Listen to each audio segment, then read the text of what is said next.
আপনারা যারা ঢাকা শহরে থাকেন আপনারা কম বেশি এই কাঠগুলার সাথে পরিচিত।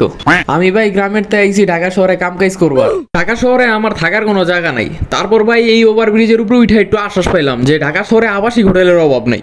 এখন দেখি 2-4 দিনের জন্য কোনো একটা আবাসিক হোটেলে থাকার ব্যবস্থা করতে পারি কিনা। ভাই এই ওভারব্রিজের উপরে এত পরিমাণে আবাসিক হোটেলের কাঠ যে কোন হোটেল থেকে কোন হোটেলের সার্ভিস নিমো এইটাই বুঝতেছি না। যাক অবশেষে একটা কাঠ পাইছি, তাও আবার আমার ফেভারিট পার্সনের আবাসিক হোটেলের, জনি ভাইয়ের আবাসিক হোটেল। আমি ভাই বিশ্বাস করতে পারতাছি না যে আমার ফেভারিট পার্সন জনি ভাইয়ের আবাসিক হোটেল বাংলাদেশে ঢাকা শহরে আছে। যাই হোক জনি ভাইয়ের ফোন দিয়ে দেখি জনি ভাইয়ের হোটেলে জনি ভাই কি কি সার্ভিস দেয়। আপনারা দেখছিলেন এই কাঠটা জনি ভাই হোটেল আবাসিক, এই কাঠটা হচ্ছে আমি মিরপুর 1-এর ওভারব্রিজের উপরে থেকে লুয়েছিলাম। তো জনি ভাই আমার একটা খুবই ফেভারিট পার্সন, এই ফেভারিট পার্সনের হোটেল যে বাংলাদেশে আছে এটা তো আমি জানতামই না। তো ওভারব্রিজের উপরে থেকে জনি ভাইয়ের কাঠটা পাইলাম, হোটেল আবাসিক নাকি জনি ভাইয়ের নাকি একটা আবাসিক হোটেলও আছে।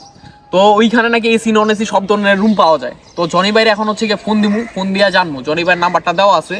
তো এই নাম্বার ফোন দিয়ে জানবো যে জনি ভাই কি কি সার্ভিস দেয় বাংলাদেশের ভিতরে, এসি নন এসি, দেখি কোনো একটা রুম লওয়া যায় কিনা জনি ভাইতে। তো আপনারা সবাই দেখেন হেনে কোনো স্ক্যাম হইব না, হেনে যা নাম্বার আছে তা তুইলেই ফোন দিব।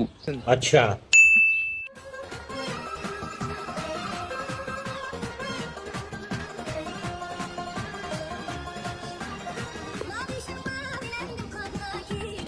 ফোন ধরো গাগে,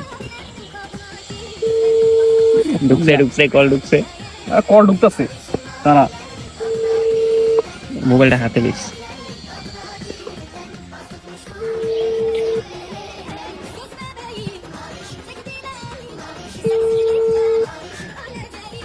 কল ধরে না কে ভ্যান চোদ। কলটা তো ধরতেছে না, কলটা ধরতে হবে। আরে জনি ভাইয়ের তো সার্ভিস নিব কেমনি। হ্যালো, ওয়ালাইকুম আসসালাম। জনি ভাই? জি ভাই। জি আমি হচ্ছে কি আপনার একটা কার্ড পাইছিলাম মিরপুর 1-এর ওভারব্রিজের উপরে থেকে। হ্যাঁ। তো আমার একটা হচ্ছে গিয়া সমস্যা নাই, এবার ফ্যামিলি আয়া ফোন দেন। হ্যাঁ আচ্ছা সমস্যা নেই, আপনার হচ্ছে কি আমার একটু জানা লাগবে যে আপনি কি কি সার্ভিস দেন আর কি। না না আমার তো একটা সার্ভিস দরকার আছে। কই আমো, কোথায় আমো এটা বলেন। শ্যামলী কোন জায়গায়? হলের সামনে আয়া আয়া ফোন দিলে হইব। আচ্ছা কি কি সার্ভিস দিবেন এটা একটু বলেন, আমার হচ্ছে কি একটা এসি রুম দরকার, আর কি কি সার্ভিস দেন এটা একটু জানান আমারে। বুঝি নাই ভাই। মানে আমার হচ্ছে কি রুম দরকার, একটা এসি রুম দরকার।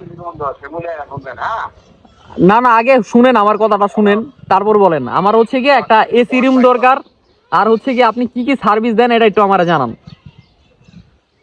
মাল আছে ভালো ভালো ভালো ঘন্টা 2500-3000 শর্ট করলে 800 টাকা। আর যদি আপনি মাল ফায়ার নিয়ে আইলে রুম ভাড়া 1500 টাকা। কিসের মাল ভাই? জামা কাপড়, মজা করেন না মারা। জামা কাপড় নাকি? জামা কাপড় ভাই, জামা কাপড়। আরে শালা কাইটে দিছে। আবার কল দে আবার।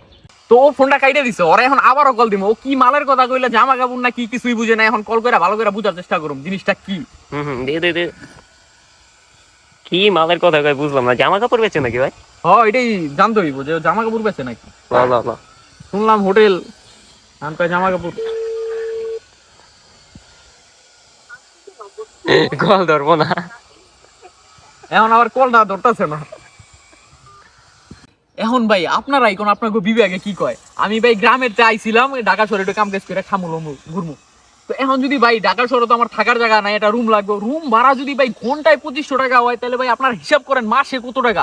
মাসে তো ভাই লাখ টাকার উপরে যাবো গা ভাই। না ভাই ঢাকা শহর ভাই আমার লিগা না, ঢাকা শহর ভাই আপনাকে ঢাকা শহর আপনারা থাকেন ভাই। আমি এত কিছু বুঝি না, মাল টাল বুঝি না, আমি গ্রামের ছেলে ভাই, গ্রামে যাই। আপনাকে ঢাকা শহরে ভাই আপনারা থাকেন, আমার লিগা ঢাকা শহর না ভাই, আমার লিগা না।